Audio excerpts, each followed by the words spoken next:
You dare serve me with these filthy hands? Do you even know who I am?" Her voice cracked through the grand hall like a whip, echoing off marble walls and crystal chandeliers. Every guest froze. The clinking of glasses stopped. The laughter faded. Dozens of eyes turned toward the sound, toward the woman at the center of the storm. Lady Veronica Hastings, matriarch of the Hastings Empire, stood tall in her diamond-studded gown, her pearl necklace glinting under the golden chandeliers. Her lips curled with disgust as she stared down at the trembling maid before her. A young woman named Clara Benson, no older than 25, her hands still shaking from the tray she'd nearly dropped. "Answer me," Veronica hissed, her voice dripping with arrogance. "Do you even know whose house you stand in?" Clara's voice trembled. "I am sorry, ma'am. I didn't mean." Before she could finish, Veronica yanked Clara's maid's uniform, tearing the fabric across her chest.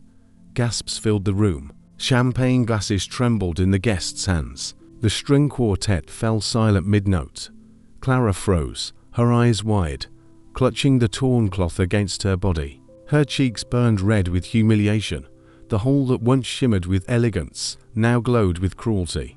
"Before we continue this powerful story, tell me, where in the world are you watching from? Drop your country in the comments below. And if you believe dignity should never be torn away, hit that like button and subscribe, because your support helps us bring more stories like this one. Stories that remind the world what true respect means." Veronica's laughter sliced through the air. "This," she said, pointing at the humiliated woman, "is your worth. Nothing.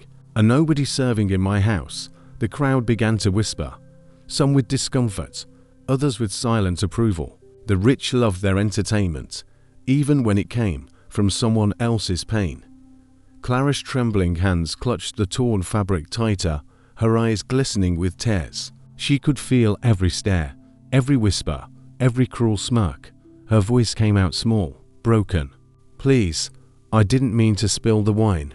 Veronica's eyes flashed with fury. "And yet you did. You think clumsy hands like yours deserve to serve at my table. You're lucky I even let people like you breathe the same air as us." Someone in the crowd chuckled. Another murmured, "Poor thing," but no one moved. No one spoke up. Not yet. At the far end of the ballroom, the doors creaked open. Every head turned. In walked Alexander Hastings, Veronica's son, tall, composed, early 40s, his black suit crisp, his expression unreadable. He carried the calm of someone who'd seen storms and chosen not to flinch. He stopped just a few feet from the scene. The silence that followed was heavy enough to crush the air. Veronica, noticing her son, smiled proudly. "Ah, Alexander, good. You're just in time to see how I handle incompetence. I've taught this maid her place." The crowd expected Alexander to nod, to approve, to echo his mother's authority, but he didn't. His gaze drifted, not to her, but to Clara. Standing trembling, the torn fabric clutched to her chest, her dignity bleeding into the marble floor. His eyes softened, then hardened. Alexander quietly, controlled, her place. The tone made even the guests uneasy. He took a slow step forward, then another.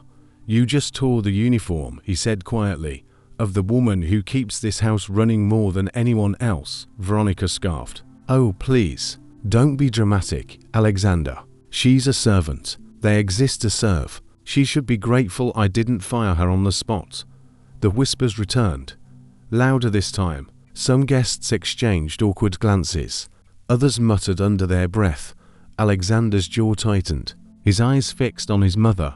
Long before the wealth, before the empire, before the titles and tabloids, there had been another house, smaller, humbler, and in that house, there was a boy, lonely and neglected, waiting for his mother to come home from yet another gala. And the one who stayed, who fed him, taught him kindness, and sang him to sleep, was not his mother.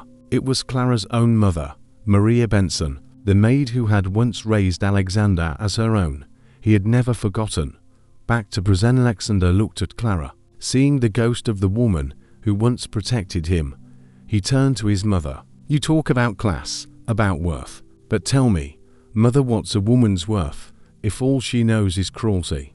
The crowd murmured louder now. Veronica's face flushed with anger. "Don't you dare speak to me like that. I am your mother." Alexander's tone darkened. "And she's someone's daughter. Do you remember what that means?" Veronica's lips parted in disbelief. "You would humiliate your own family. For a maid." Alexander's voice rose slightly, calm but thunderous. "No, mother. You humiliated this family the moment you tore her uniform." He stepped closer, the tension unbearable. The crowd held its breath. Then, with deliberate defiance, Alexander reached for his own jacket, a designer suit worth thousands, and ripped it open across the chest. The sound of tearing fabric echoed through the hall like lightning. Gasps again. Some covered their mouths in shock. "You just tore her uniform, so tear mine too. Because if you think her clothes define her worth, then this means nothing." He tossed the ruined jacket aside and pointed at Clara. "She's not a nobody. She's the backbone of this house. The reason this family still has its humanity left." Veronica's eyes darted wildly. "You're making a scene." "No," he said coldly. "You did that when you forgot what respect means." The chandelier lights shimmered against his torn suit. For the first time, the guests didn't see a billionaire's heir. They saw a man with a conscience. A man who would stand up for dignity, even against his own blood. Clara's tears streamed freely now. She whispered, I never wanted this, sir. I only wanted to serve quietly." Alexander turned to her gently, his voice low and full of emotion. "And that's exactly why you deserve respect, because you never asked for it." He removed his torn suit jacket, walked toward her, and gently draped it across her shoulders, covering the ripped uniform she clung to. Her trembling stopped. For the first time, she breathed. The guests, once frozen by fear, began to murmur words of admiration. "Did you hear what he said? He's right. She's worked here 4 years. The poor girl didn't deserve that." The whispers grew, from quiet to supportive. Lady Veronica's face turned pale. Her carefully constructed image of power and control began to crumble before the eyes of her elite audience. "You taught me money is power," he said to her, his tone breaking with emotion. "But she taught me compassion is strength. And I'd rather live by her lessons than yours." Veronica staggered back a step, her breath unsteady. For the first time, she had no words. Clara, trembling, whispered, "Thank you, Mr. Hastings." Alexander smiled faintly. "No, thank you, Clara, for reminding me who I was before the world told me to forget." Slow at first, hesitant, then louder, rolling through the grand hall like thunder. Guests stood, clapping for the maid who had just reclaimed her dignity, and for the man who had given her voice the respect it deserved. Veronica's hands shook, her head bowed. Her empire of arrogance had cracked in one night. Clara's eyes lifted, tears glistening, but this time not from shame, from pride. Alexander turned to the guests. "Remember this moment," he said softly, "because wealth fades, beauty fades, but the way we treat others, that's what defines us."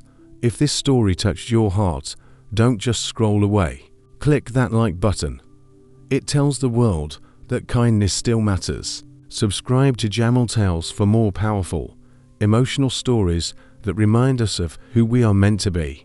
And tell us in the comments, where are you watching from? We love seeing our family from around the world, because in the end, respect is the true uniform of greatness.